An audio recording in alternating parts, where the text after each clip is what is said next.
Tayo ngayon sa Carte Market Shop.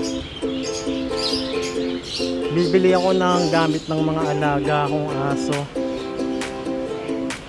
Ano po ito? May aso.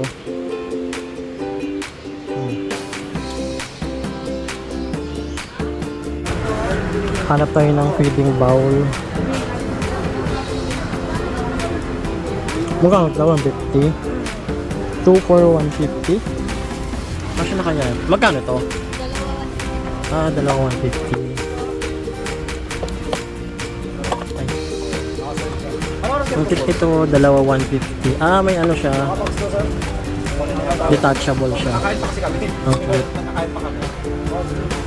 Kaso ang laki na siya. Yung dalawa 150. Yung ganito te. Ito 50 isa. Ang mura sa kanila kasi sa online. Hanap tayo ng pang papi kasi. Ito na lang. May ibang pang kulay. Dalawang pink.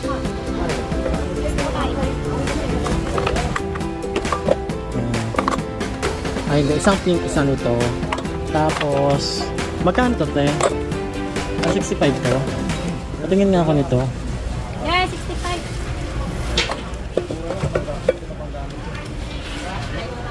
Ano pa kaya? Ganito kaya? Sa papi. Parang maliit masyado. Ito naman malalim masyado. Baka hindi abutin ng leeg nila. Ito lang mga feeding bowl nyo te.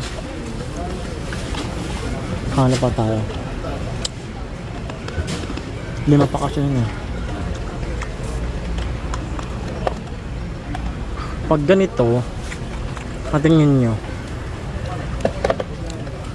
Parang sa tubig naman to. Teka lang tiyatingin pa.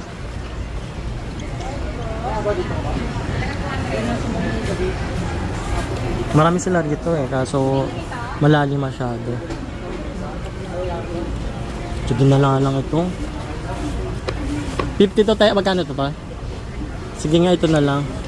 Tsaka ito, padagdag ako niya. 50 pesos ang isa. Ilan na yan te? 2, 3. Wala ka na ibang kulay? Mas nagkakagat din siya, no? Nangalaga ko dati. Pangilan na to? 4. Sa pang violet.